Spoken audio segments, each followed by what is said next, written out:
Então o texto de Mateus, ele fala sobre aquela questão que eu já citei agora há pouco, não vou ler, vou até trocar o texto então. Mateus 7, 21 a 22 fala sobre que nem todo aquele que diz Senhor, Senhor entrará no reino de Deus. Você pode conferir na sua casa, mas nós vamos trocar o texto então por Romanos 8, 6 a 16. Né? Romanos 8, 6 a 16 nos ensina o seguinte: ter a mente controlada pela natureza humana produz morte, mas ter a mente controlada pelo Espírito produz vida e paz. Por isso, o ser humano se torna inimigo de Deus quando a sua mente é controlada pela natureza humana, porque ele não obedece à lei de Deus e, de fato, não pode obedecer a ela.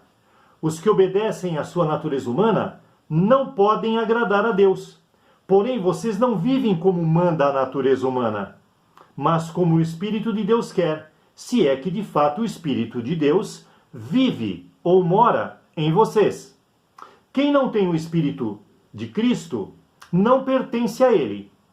Mas se Cristo vive em vocês, isso quer dizer que, embora o corpo vá morrer por causa do pecado, para vocês o Espírito de Deus é vida, porque vocês têm sido aceitos por Deus. Se vive em vocês o Espírito de Deus que ressuscitou Jesus, então aquele que ressuscitou Jesus Cristo dará também vida aos seus corpos mortais, pela presença do seu Espírito que vive em vocês. Portanto, meus irmãos, temos uma obrigação, que é a de não viver de acordo com a nossa natureza humana. Porque se vocês vivem de acordo com a natureza humana, então estão indo para a morte. Mas, se pelo Espírito de Deus matam as suas ações pecaminosas, então vocês viverão. Pois todos os que são guiados pelo Espírito de Deus são filhos de Deus. Porque o Espírito de Deus tem dado a vocês, não os torna escravos e não faz que fiquem com medo. Ao contrário, o Espírito os faz filhos de Deus e pelo poder do Espírito dizemos com fervor a Deus: Pai, meu Pai. O Espírito de Deus se une com o nosso Espírito para afirmar que somos filhos de Deus. Então, aí nós temos uma clara explicação bíblica, gravada e grafada, do que Deus pensa a esse respeito que nós acabamos de falar agora sobre as imposições que começaram lá no Império Bizantino com o imperador Constantino. Né? E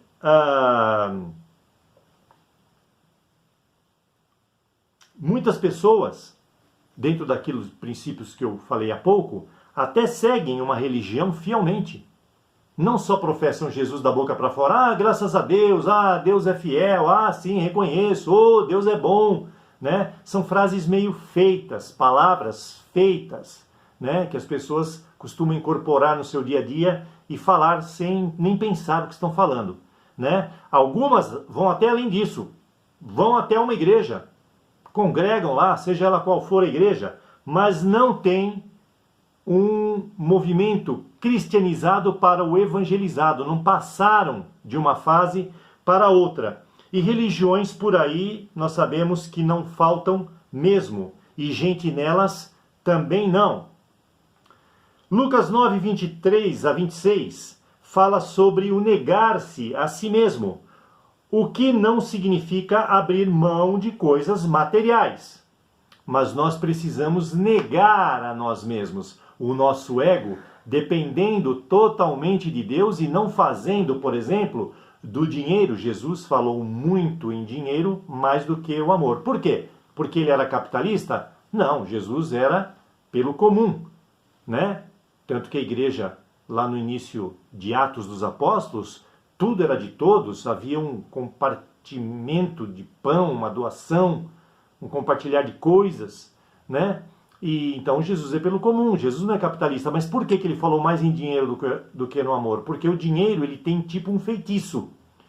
E ele é capaz de enredar uma pessoa, porque ele tem a capacidade de aniquilar o amor da pessoa a Deus e mudar a razão das coisas. O dinheiro é persuasivo.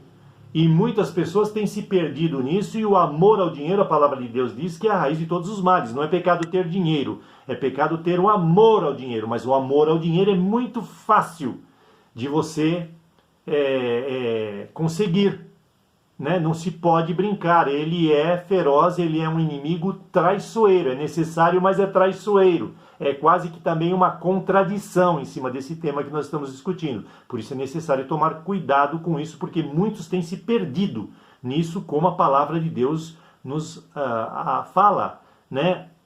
Em Timóteo, né? 2 Timóteo 6,10, se não me falha a memória, né? Então, nós precisamos então nos entregar inteiramente a Cristo, compartilharmos nossa vida, ou a sua vida, através de nós, melhor dizendo, com as pessoas, falar de sua ressurreição e morte e a razão do porquê isso deve acontecer.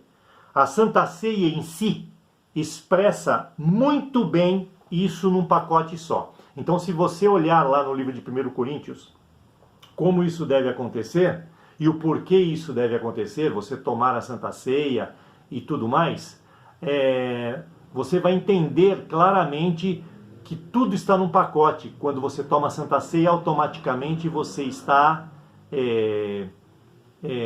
se tiver com uma vida sincera e honesta perante Deus, você estará tomando a ceia para a complementação real, evangelística de tudo isso que nós estamos falando, né? Leia lá e você vai entender qual é a amarração que existe, né, que Deus já colocou nessas questões da Santa Ceia para o desenvolvimento sadio da vida cristã. E então, finalizando a aula de hoje, embora percebamos que dentro e fora da vida cristã contradições pareçam existir, mesmo não sendo, sigamos adiante. Como podemos fazer isso? Olhando firmemente para Cristo, ou para a cruz de Cristo, o autor e consumador de nossa fé, cumprindo sempre com a nossa parte, aquilo que nos cabe fazer. E aí eu ainda gostaria de olhar, ou que vocês olhassem aqui, mais uma fotinho, que entre o joio e o trigo, dentro daquilo que nós falamos sobre pessoas cristianizadas e pessoas evangelizadas, a diferença cabal que existe, então aqui você tem o simbolismo de uma pessoa cristianizada. Parece trigo, tem jeito de trigo, mas não é trigo. O trigo é este aqui, com sementes cheias, carnudas, cheias de trigo que vão virar farinha, que farão o pão, alimento universal. Esta aqui não tem nada, moeu, é vazia, mas parece. Então fica este simbolismo aqui, dentro desta filosofia de estar cristianizado ou evangelizado, que é uma diferença muito grande e perigosa dentro da igreja, inclusive. E finalizando, eu gostaria de ler aqui, dentro do mesmo livro de Romanos, capítulo 8, versículos agora 33 até 39, para finalizar. Quem acusará o povo escolhido de Deus? É o próprio Deus quem declara que eles não têm culpa. Poderá alguém condená-los?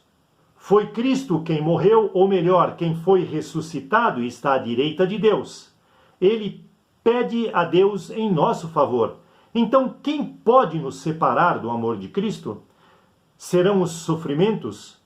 Serão as dificuldades? As perseguições? A fome? A pobreza? O perigo ou a morte? Como dizem as Escrituras Sagradas, por causa de ti estamos em perigo de morte o dia inteiro. Somos tratados como ovelhas que vão para o matadouro. O mundo não nos reconhece, como nós vimos agora há pouco. Uma outra clara evidência desta questão.